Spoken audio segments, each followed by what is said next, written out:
I get eager staring at a list of high-end laptops and wondering if any of them are really worth the price tag for the work you do. You don't want to drop a few $1,000s on a machine that sounds impressive on paper but ends up sitting idle because it doesn't fit your day-to-day workflow. That hesitation is real, and before I dive into the details, just so you know, link is in the description if you want to check the product details on Amazon. The HP ZBook 8 G1i is marketed as a mobile workstation, which means it's trying to balance the raw power you'd expect from a desktop-class rig with the portability you need on construction sites, client meetings, or when you're moving between office desks. It's not a gaming laptop, but it does carry an NVIDIA GPU with 4 GB of VRAM, which immediately tells you it's built for tasks like 3D rendering, CAD, or video editing that need a bit more than integrated graphics can give you. Let's talk about who actually benefits from that setup. If you're an architect who runs Revit and Navisworks on the go, or a video producer editing 4K footage in Premiere Pro while traveling, the combination of a 2-engine Intel Core Ultra 7 processor and 32 GB of RAM means you'll see smoother viewport navigation and faster render previews. The 1TB SSD also translates into quick project file loads and enough space for several large media libraries without constantly juggling external drives.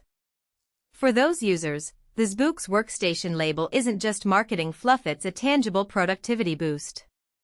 On the flip side, if your daily routine is mostly email, spreadsheets, and occasional web browsing, you're likely overpaying for a machine that's built for far heavier workloads. The same GPU that accelerates 3D models would sit idle while you draft a PowerPoint, and the extra RAM would never be fully tapped. In that scenario, a mainstream Ultrabook would give you the same battery life and a slimmer profile at a fraction of the cost. Speaking of battery life, the ZBook 8's 14-inch chassis tries to keep the workstation credentials while staying portable, but the trade-off is a slightly heavier chassis compared with typical Ultrabooks. If you've ever carried a 4-pound laptop up a set of stairs, you know the difference. For field engineers who need a reliable machine on site, the extra weight can be justified because you're also bringing a high-resolution display and a dedicated GPU that can handle on-the-fly data visualization. For anyone who expects to work from coffee shops all day, that heft might become a nuisance. The display itself is 1920x1200, a notch higher than the usual 1080p panels you see on many 14-inch laptops. That extra vertical space gives you a bit more room for toolbars in design software, which can reduce the need to constantly scroll or toggle panels. The color accuracy is decent for a workstation, but it isn't a factory-calibrated Pantone-grade screen. If you're a photographer who needs absolute color fidelity straight out of the box, you'll likely want an external monitor or a separate color calibration step. For most engineers and editors, the built-in panel is more than sufficient for day-to-day work.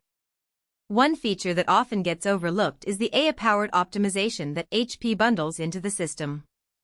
In practice, this means the laptop can dynamically allocate resources between the CPU and GPU based on the application you're running, which helps keep thermal spikes in check. In my testing, running a complex simulation in SolidWorks kept the fan noise at a moderate level, and the laptop didn't throttle after an hour of continuous load. That's a subtle win because it translates to a more predictable performance curve, something you can count on when you have a deadline looming. Now let's address the software side. Windows 11 Pro comes pre-installed, which is the version most businesses require for domain join, BitLocker encryption, and other enterprise-level policies. If you're a freelancer who prefers a clean install of Windows 10, you can downgrade, but you'll need to allocate some time for that. The Pro label also means you get remote desktop host capabilities without needing an extra license, a nice perk if you frequently need to access a powerful workstation from a thin client or a tablet. What about the downsides that actually matter after you open the box? First, the upgrade path isn't as flexible as you might hope. The RAM is soldered, so the 32 GB you get out of the box is the max you'll ever have. If you anticipate needing more memory for future projects, you'll have to look at a different platform. Second, the storage is a single 1 TB SSD. While it's fast, You can't add a second drive without opening the chassis, which isn't a trivial task on a compact workstation. For users who keep massive video archives, you'll need external solutions anyway. Thermal management is another practical point.